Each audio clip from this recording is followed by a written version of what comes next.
Students, I am doctor Raju Sharma. हमारा आज का टॉपिक है भारत की भूगर्भिक संरचना। भारत का भूगर्भिक इतिहास बताता है कि यहाँ पर प्राचीनतम चट्टानों से लेकर नवीनतम चट्टानें तक पाई जाती हैं। चट्टानों का निर्माण प्राय दो प्रकार से होता है।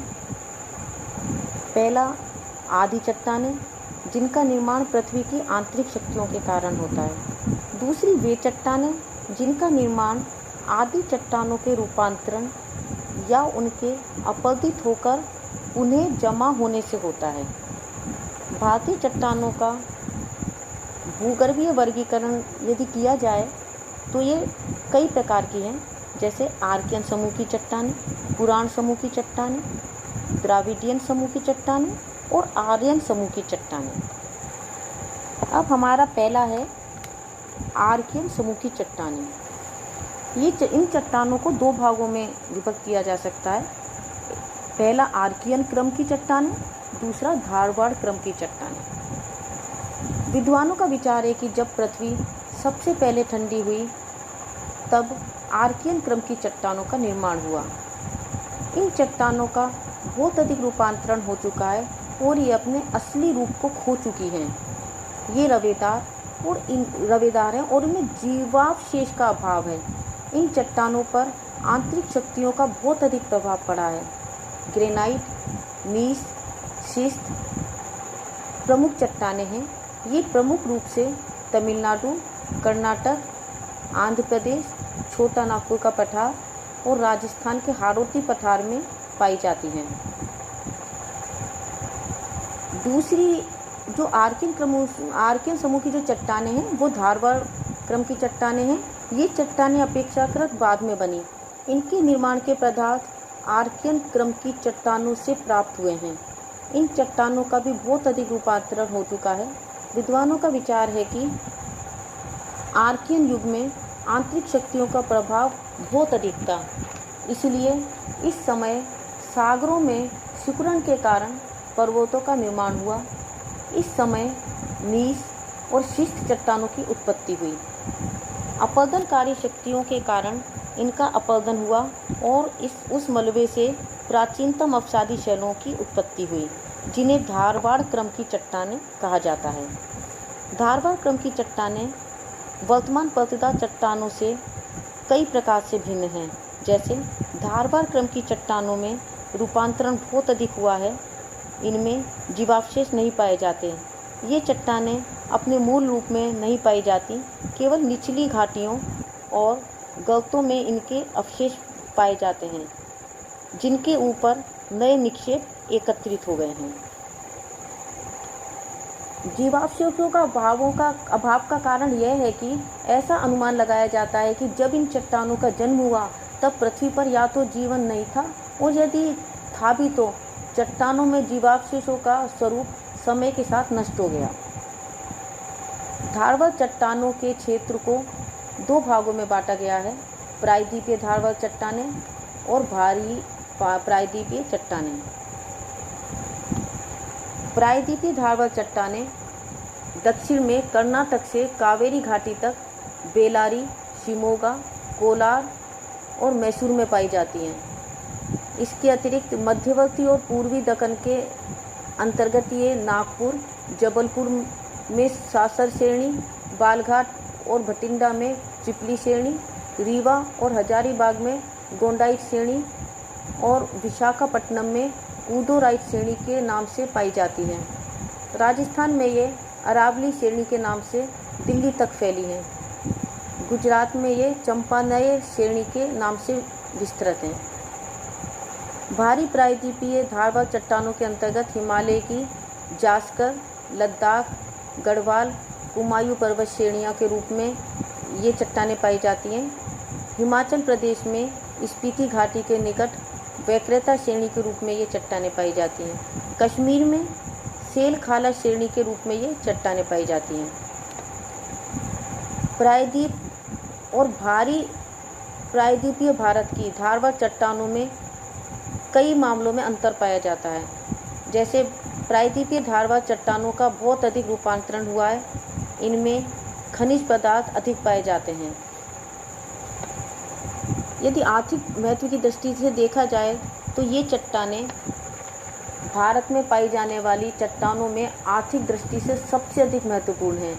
देश की लगभग सभी प्रमुख धातुएं जैसे सोना, चांदी, लोहा इन्हीं चट्टानों से मिलते हैं। इसलिए प्रायद्वीप क्षेत्र की इस भूमि को रत्नगर्भा कहा जाता है। अब हमारी दूसरी है पुराण समूह की चट्टानें। धारवाड़ समूह की चट्टानों के निर्माण के काफ़ी समय बाद पुराण समूह की चट्टानों का निर्माण हुआ।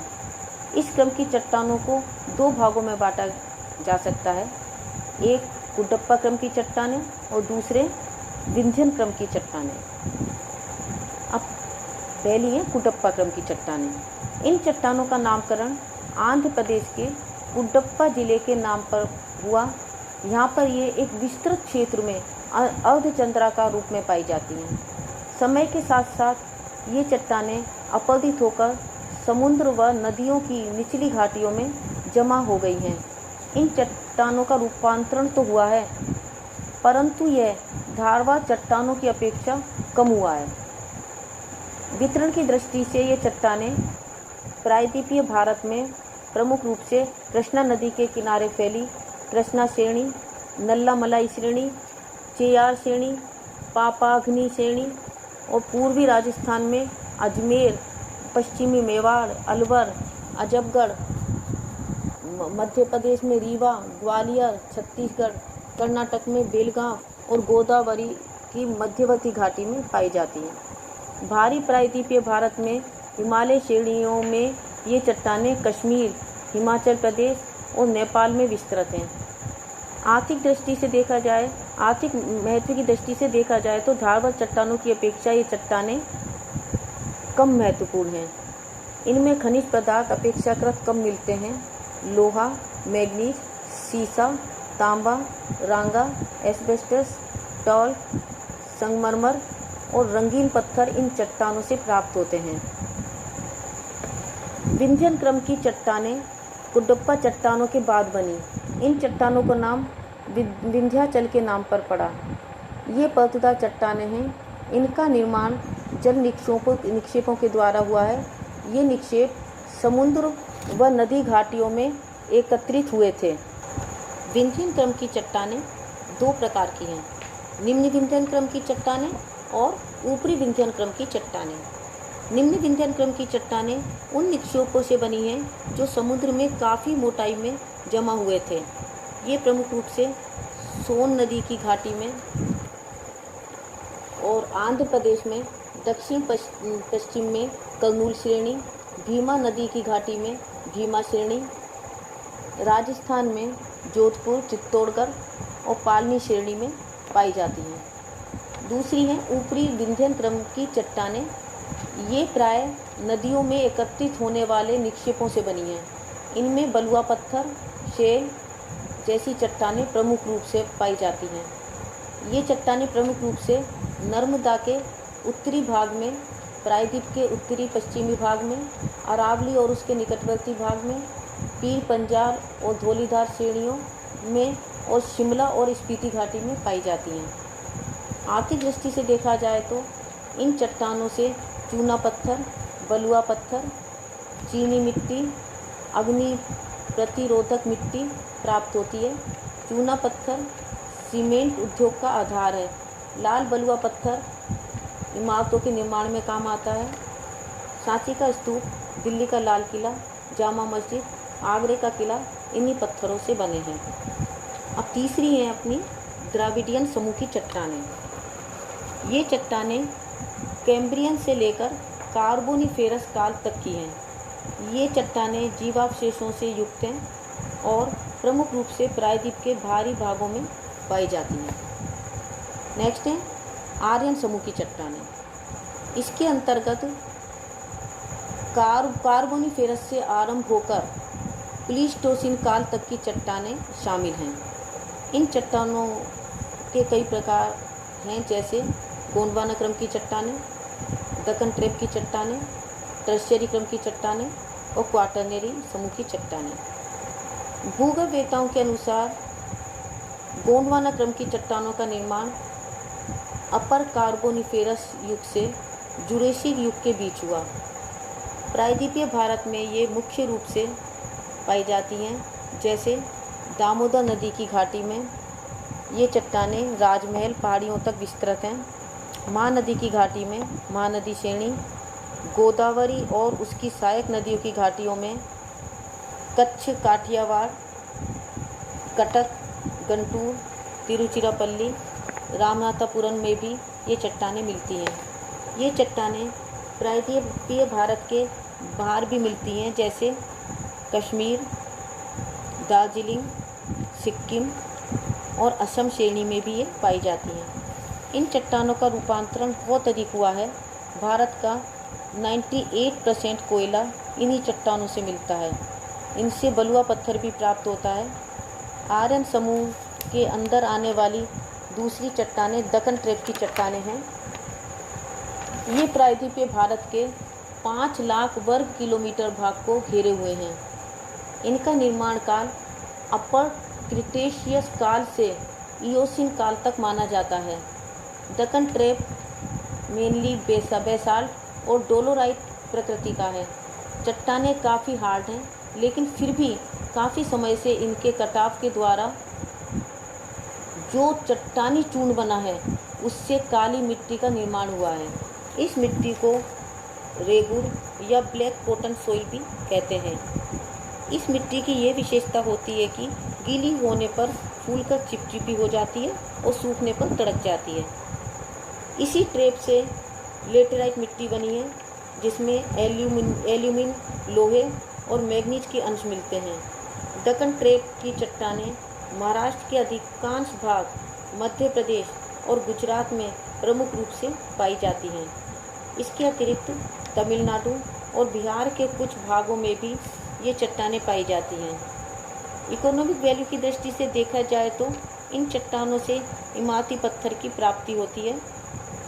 राजपीपला, खंभात और रत्नागिरी के निकट विभिन्न रत्नों की प्राप्ति होती है। मध्य प्रदेश, महाराष्ट्र और बिहार में बॉक्साइट के जमाव मिलते हैं। आर्यन समूह की चट्टानें जो हैं उनमें तीसरी चट्टानें हैं वो हैं टर्शियरी क्रम की चट्टानें, जिनका निर्माण इयोसीन युग से लेकर प्लायोसीन युग तक माना जाता है।